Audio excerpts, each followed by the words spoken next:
Hello दोस्तों, आज की इस वीडियो में हम देखेंगे प्रदूषण यानी पोल्यूशन।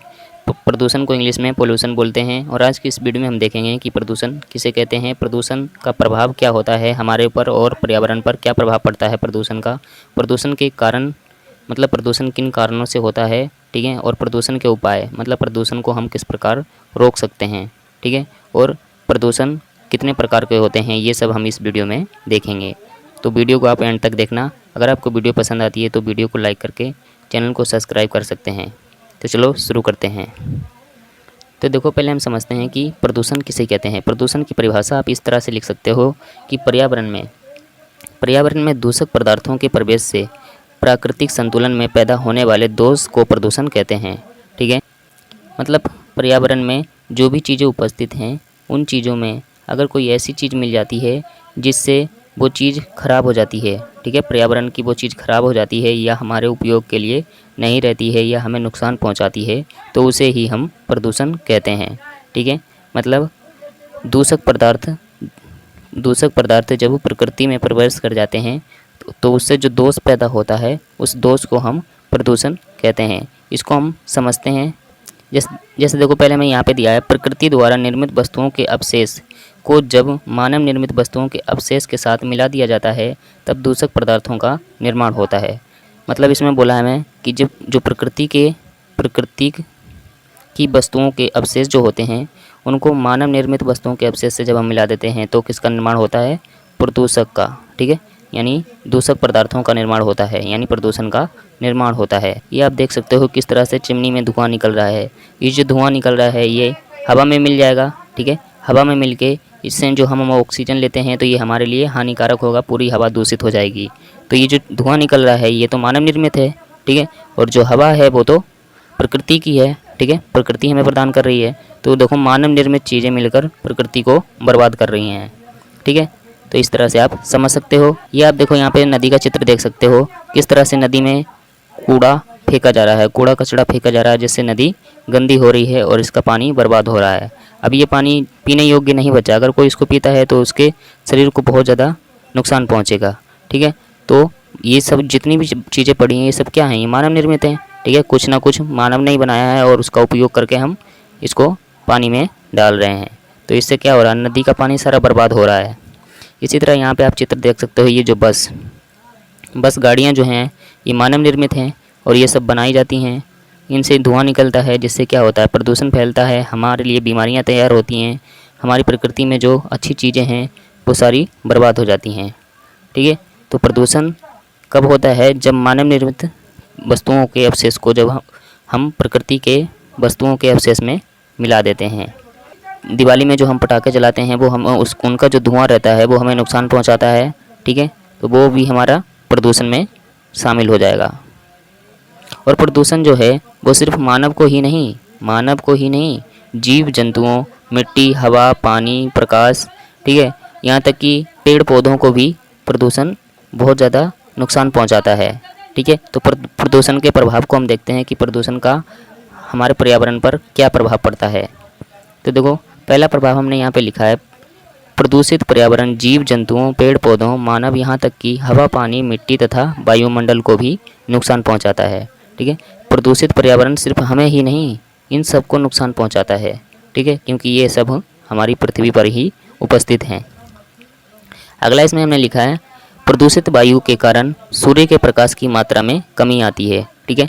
अगर वायु प्रदूषित हो जाती है तो जो सूर्य का प्रकाश आता है उस प्रकाश की मात्रा में कमी आ जाती है। मतलब प्रकाश कुछ ही मात्रा तक हम तक पहुंच सकता है अगर वायु प्रदूषित हो गई तो, जिससे पौधों की प्रकाश संश्लेषण की क्रिया प्रभावित होती है, ठीक है। आपको पता है पौधे प्रकाश संश्लेषित क्रिया का उपयोग करते हैं तो उस क्रिया पर बहुत ज़्यादा बुरा प्रभाव पड़ता है अगर वायु प्रदूषित हो जाती है। अगला हमने लिखा है, प्रदूषण से होने वाले रोग जैसे चर्म रोग बढ़ने के साथ ही कैंसर की संभावना बढ़ जाती है। प्रदूषण से होने वाली बीमारियों के लक्षण जैसे जुखाम होना, सांस लेने में तकलीफ, आँखों में जलन, खांसी, टीबी, गले में इन्फेक्शन आदि, ये सब प्रदूषण के कारण ही बीमारियां होती हैं।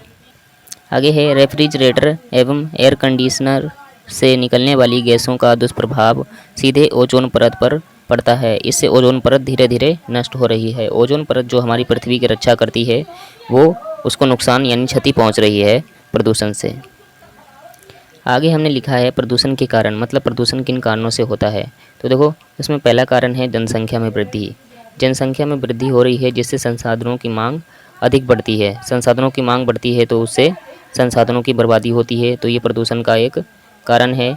वाहनों का अत्यधिक उपयोग होता है जनसंख्या बढ़ने के कारण, ठीक है, जिससे धुआं निकलता है, तो वो धुआं से प्रदूषण होता है। अत्यधिक कूड़ा कचरा फेंका जाता है जब जनसंख्या अधिक होगी, ठीक है, और जब लोग अधिक होंगे यानी जनसंख्या अधिक होगी तो इंटरनेट का उपयोग भी बहुत अधिक होगा, तो इंटरनेट भी पर्यावरण को प्रदूषित करता है। ये बात आपको ध्यान रखनी है। दूसरा है इसमें वनों की कटाई। वनों की कटाई जिससे हम करते हैं तो उससे ऑक्सीजन की कमी आ जाती है, ठीक है। वन पर्यावरण को शुद्धिकरण करने में हमारी सहायता करते हैं, तो वो सहायता कमज़ोर हो जाती है क्योंकि वनों की कटाई अधिकतर होती जाती है और वनों, ठीक है, वनों को बहुत कम ही लगाया जाता है। तो दूसरा कारण वनों की कटाई है। तीसरा है फैक्ट्रियों का विकास। फैक्ट्रियों से जो रसायन निकलते हैं वो हमारी वायु को दूषित करते हैं, हमारी मृदा की उर्वरता में कमी ला देते हैं, ठीक है, और हमारी मृदा को बहुत ज़्यादा नुकसान पहुंचाते हैं और नालियों के जरिए नदी नालों तक पहुंच जाते हैं, जिससे नदी नालों का पानी बर्बाद कर देते हैं। तो फैक्ट्रियों का विकास भी प्रदूषण का एक कारण है। चौथा है परिवहन।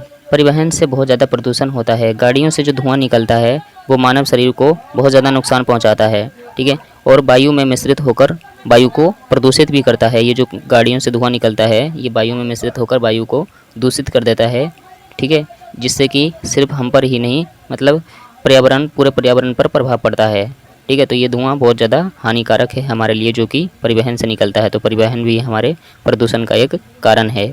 पाँचवा हमने यहाँ पे लिखा है संसाधनों का अत्यधिक उपयोग। इनका हम अधिक उपयोग करते जा रहे हैं जिससे संसाधनों में कमी आ रही है। जैसे हम पेड़ों को काटते जाते हैं तो पेड़ों को आप देख ही सकते हो कि पेड़ों में जंगलों की कमी होती जा रही है, ठीक है, जिससे जीव जंतु कम होते जा रहे हैं।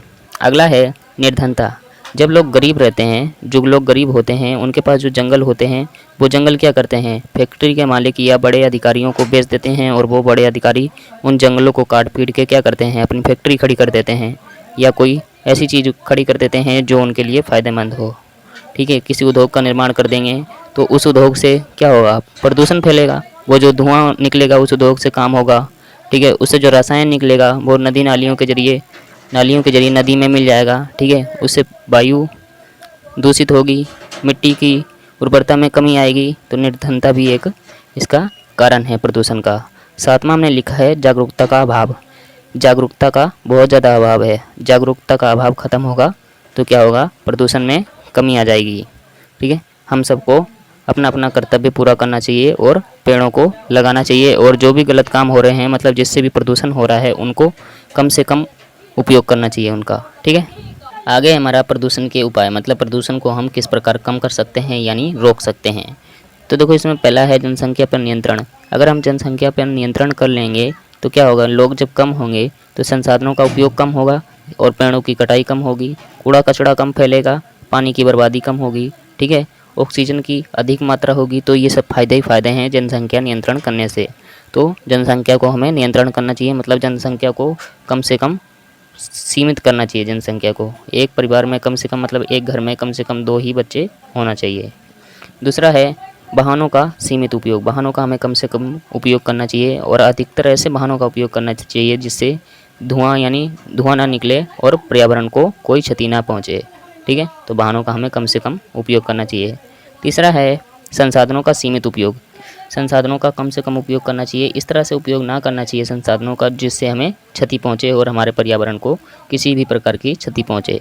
चौथा है इसमें नदियों को साफ रखना। हमें कूड़ा कचरा जो गाड़ी आती है उस गाड़ी में हमें कूड़े कचड़े को फेंकना चाहिए, ठीक है, ना कि नदी नालियों या किसी के घर के पीछे फेंकना चाहिए, ठीक है। हमें गाड़ी जो आती है उस गाड़ी में हमें कूड़े कचड़े को फेंकना चाहिए। जब तक आप अपने घर में उस कूड़े कचड़े को रखना है और नदी नालियों में तो बिल्कुल नहीं फेंकना है, ठीक है। पाँचवा है वनों की कटाई पर रोकथाम। वनों की कटाई पर रोकथाम करनी चाहिए, मतलब वनों की कटाई को रोकना चाहिए और हमें अधिक से अधिक वन लगाने चाहिए, ठीक है। छठा है रासायनिक चीज़ों पर रोकथाम।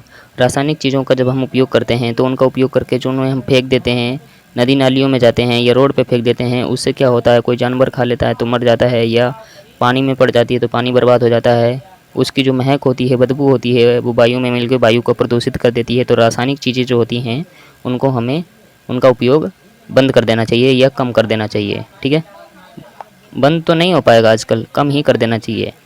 और साथ में है उद्योग फैक्ट्रियों को नियंत्रण में रखना, ठीक है। फैक्ट्रियों को नियंत्रण में रखना चाहिए। सरकार को ये काम करना चाहिए कि फैक्ट्रियों को वो नियंत्रण में रखें, मतलब फैक्ट्री कोई ऐसा काम ना कर सके जिससे कि हमारे पर्यावरण को नुकसान पहुँचे, ठीक है। मतलब उसमें जो रसायन पदार्थ निकलते हैं उसकी फैक्ट्री से नालियों के ज़रिए नदी में मिल जाते हैं, उसके लिए सरकार को अपना कदम उठाना चाहिए। सरकार कदम उठाएगी जब ये रुक सकेगा, गरीबों के बस की बात नहीं है। अब हम देखते हैं प्रदूषण के प्रकार। तो प्रदूषण के मुख्य रूप से 5 प्रकार हैं। पहला है वायु प्रदूषण, दूसरा है जल प्रदूषण, तीसरा मृदा प्रदूषण, चौथा ध्वनि प्रदूषण और 5वां है प्रकाश प्रदूषण। तो बस यही था आज की वीडियो में। अगर आपको वीडियो पसंद आई तो प्लीज़ वीडियो को लाइक करें, शेयर करें और चैनल को सब्सक्राइब करके बेल आइकन को ऑल पे क्लिक कर लें। धन्यवाद।